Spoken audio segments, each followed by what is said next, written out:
धारपुर का शापित गांव।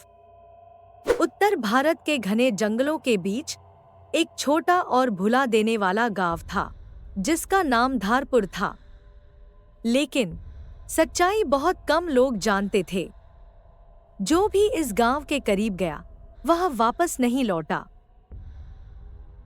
कभी यह गांव किसानों और बहुत सारे परिवारों से भरा हुआ था, लेकिन अब वहां खामोशी का राज हो गया। आसपास के गांवों में धारपुर के श्राप की अफवाहें फैल गई थी, लेकिन सच्चाई बहुत कम लोग जानते थे। जो भी इस गांव के करीब गया वह वापस नहीं लौटा। कई साल पहले यह गांव खुशहाल था। यहाँ की हरियाली और शांतिपूर्ण वातावरण की चर्चा दूर दूर तक थी। लेकिन एक सर्द शाम एक बूढ़ी औरत गांव में शरण मांगने आई।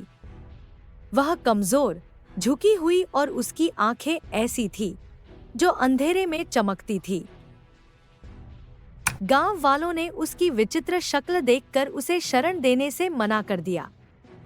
उसने पानी की भीख मांगी, लेकिन गांव के मुखिया, जो घमंडी और कठोर था, उसने उसे गांव से बाहर निकालने का आदेश दिया। जैसे ही बूढ़ी औरत गांव से बाहर निकाली गई, उसने एक शाप देते हुए धीमे स्वर में कहा, तुम्हारी निर्दयता के कारण इस गांव में अब कोई शांति नहीं पाएगा। रात होते ही मृत लोग तुम्हारे बीच चलेंगे। उसी रात अजीब घटनाएं शुरू हुईं। जानवर बेचैन हो गए, वे असामान्य रूप से चिल्लाने लगे।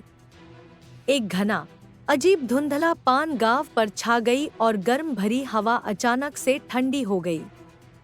फिर आधी रात को धरती कांपने लगी और गांव के श्मशान से छायाएं निकलने लगी। गांव वालों को जल्दी ही अपनी गलती का एहसास हो गया। हर रात सूरज ढलते ही मृत लोग कब्र से उठने लगे। सफेद चेहरे, खोखली आंखों वाले ये लोग सड़कों पर चलते, चुपचाप देखते और इंतजार करते।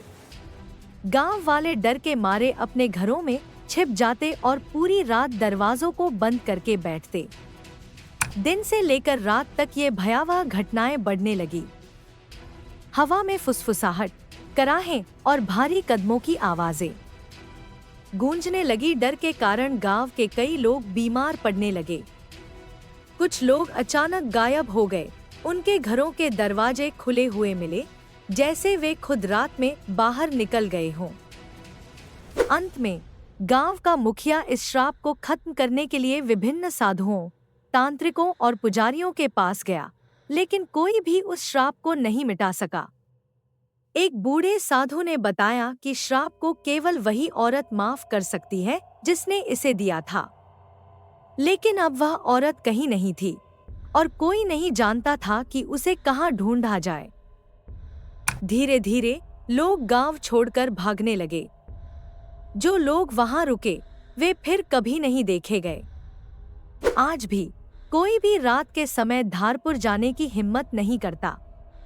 वहां से गुजरने वाले यात्री कहते हैं कि वे धुंध में कुछ परछाइयां चलते हुए देखते हैं और कभी-कभी उन्हें मृत लोगों की फुसफुसाहटें सुनाई देती हैं, जो उन्हें बुला रही होती हैं।